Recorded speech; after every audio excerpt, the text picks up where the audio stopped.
so I've never actually like showcased this deck on this channel because or for at least for like set 4 until it was banned in like what, mid-July, like what, July 22nd. The not banned, but like the Inlet Pulse plus Magnolia Elder interaction was restricted.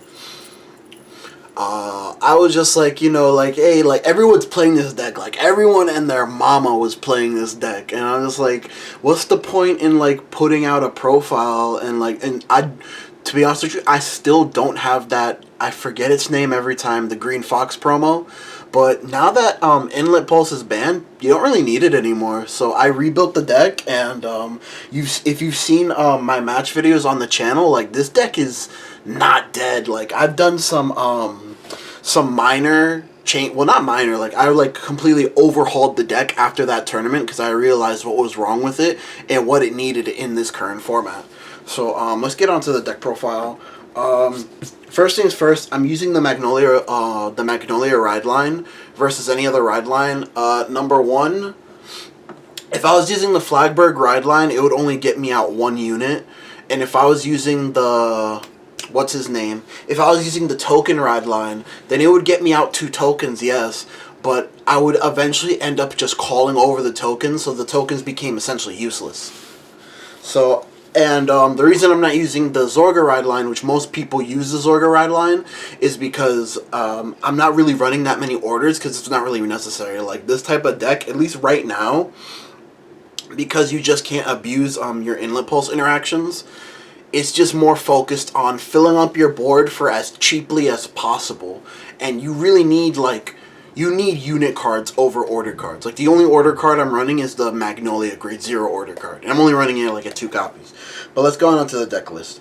You are running 4 Magnolia Elder. Obviously, this is the star of the deck. You need 4 copies of it. Triple Drive is still broken. That's one of the reasons why this deck is still good, in my opinion, at least. So we're running 4 copies of that. And then 4 copies of the Bear Genosla. This deck vastly really doesn't use like that much counterblast. Like, I'm pretty sure the only things that counterblast in this deck are Genosla, the Flower Fairy chick, and the Magnolia order. So we're maxing out 4 copies of Genosla. We're maxing out 4 copies of Death Scissors Dragon guy. I don't know how to pronounce his name, but the reason that I'm maxing out on 4 copies of this guy is because he gives me 2 things that are potentially very abusable in my deck, which is Soul.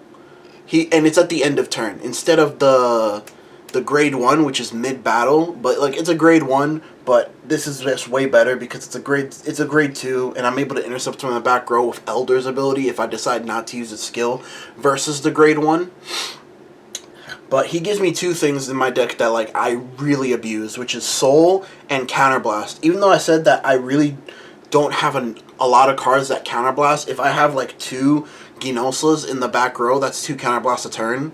Or like 3 Genoslas in the back row, that's 3 Counterblast a turn. So it just helps me refund those easy costs, just so I could easier abuse them, to whereas I don't need to hit, like, I don't really need to hit triggers to hit over a trigger, basically, is what I'm saying.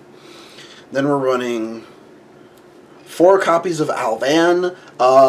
This is one of the reasons why, like, because of, like, the Green Fox and the Inlet Pulse interaction, like, now I can actually run this card, and this card is, like, kind of like a pseudo finisher in, like, the late game, to whereas if you have your opponent at, like, 5 damage, and you could either get them to exhaust their interceptors, or I just, like, if I know I could kill them with Alvan, I'll just straight up attack their interceptors with 15k attackers. Or just give trigger power to Alvan, or just give Genosla power to Alvan. But we're maxing out at 4 copies. I generally like, what I like to do is in the early game, because it's such an easy attack target.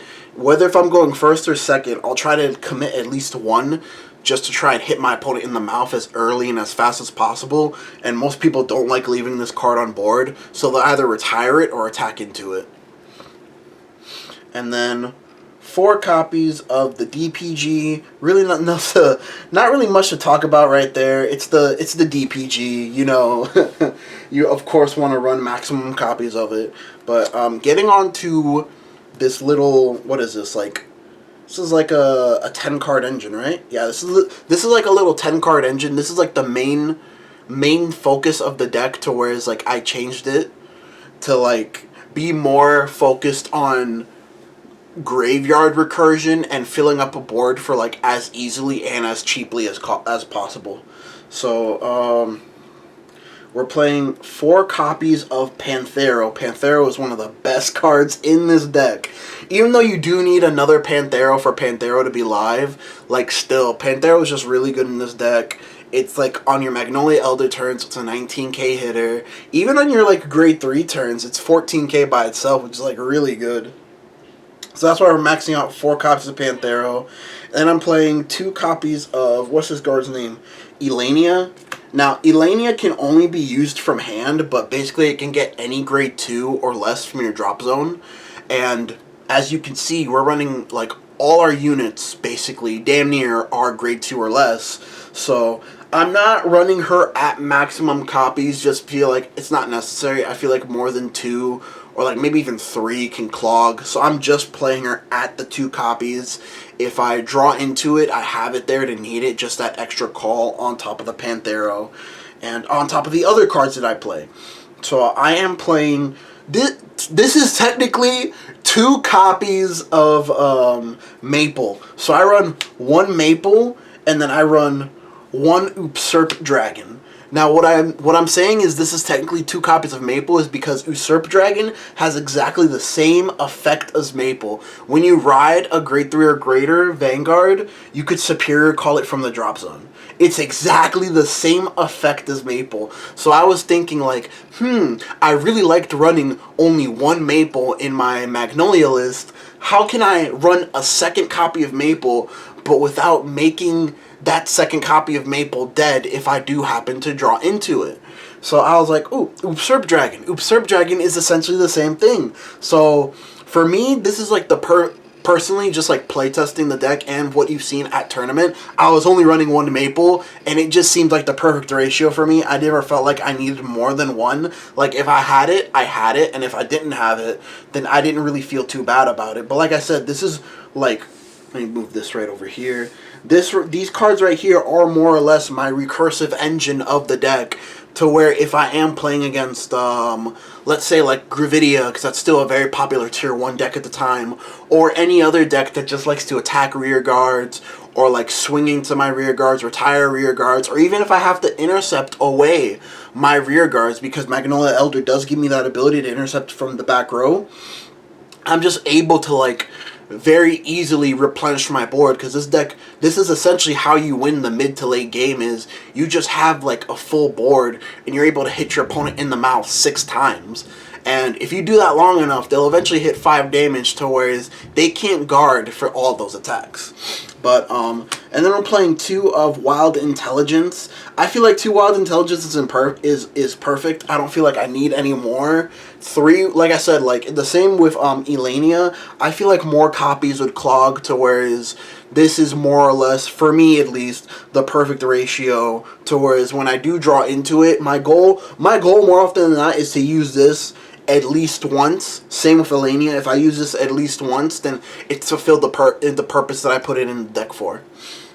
But moving on to the triggers, playing 1 Stoicheia over trigger. This is obviously very abusable in this deck. It's been very oppressive, especially if you have a Genosula or more than 1 Genosula. If you check this over trigger on top of its effects, like let's say your opponent didn't die just from you straight checking it, then you just passing the power of Genosula is basically guaranteed game, unless they hit their own. Then we're playing 3 draw triggers. The draws are actually like, is there a way I could, is that off screen? No, it's not off screen. So you move this over here. I'm playing 3 draw triggers. The draw triggers are like needed in this deck, in my opinion at least, or like it's just like one of those nice to haves, to where it's easier for you to fill up your board and to maintain a hand size, because like you're one of those decks that really does have to play more or less with a full board. So then we're playing 4 of the Into Soul crits. It really only comes up if I call it. If I call it off my ride line, off of Lettuce or Chris, but I really don't use it for its effect. You just want to max out that it's an insult crit, and then we're playing 4 copies of the front trigger. There was so many games in just playing this in locals that I felt like, damn, like if I had a front trigger, like this would be very nice right now. So I'm like, you know what? Let's put front triggers back in the deck. The crits were nice. Hitting the crits early in the game felt really good. Excuse me. Hitting the crits very early in the game felt really good, but I just felt like that the deck really was missing that front pressure. And like, there's very few decks now that can play fronts viably and, like, not be, like, too heartbroken that it's not playing critical triggers, because, again, this deck makes 6 attacks. So it's really not too heartbroken that it doesn't play the extra criticals. Like, you're still playing criticals, to whereas if your opponent's at 4 damage, they're more often than not still going to guard your Vanguard attack. So that's why we're maxed out on the fronts. Also because of the shield as well. It's very nice in this deck. And then the 4 heals, I'm not playing any effect heals. I guess I could sub out one of these heals for like the crit heal or like the restand heal. I just really didn't felt like maybe it wasn't like necessary in my opinion. So I'm just maxing out on regular heals. But let me know what you guys think about this deck down below. Don't forget to like, comment, subscribe, and we're getting pretty close now to 300 subscribers, which it might not seem like a lot to most people, but to me it means like so much, because we started this channel like not too long ago. I think like this year, if I'm not mistaken, from the ground up, and I feel like we're just growing like not too fast, but like steadily enough. Like every day, we're just hitting like another milestone. So I will be doing like some type of Q&A in the future for when we do hit that milestone, or maybe like a 500 subscriber milestone. Maybe that'll be like more better and make more sense. But if you have any questions for me, like, yeah, like pin them down below. I'll get like a notepad, or like I'll screenshot them, to whereas when we do hit that major milestone, I will do a Q&A video. But yeah, that's pretty much it for my deck profile, guys. This deck is not dead. Do not believe the haters.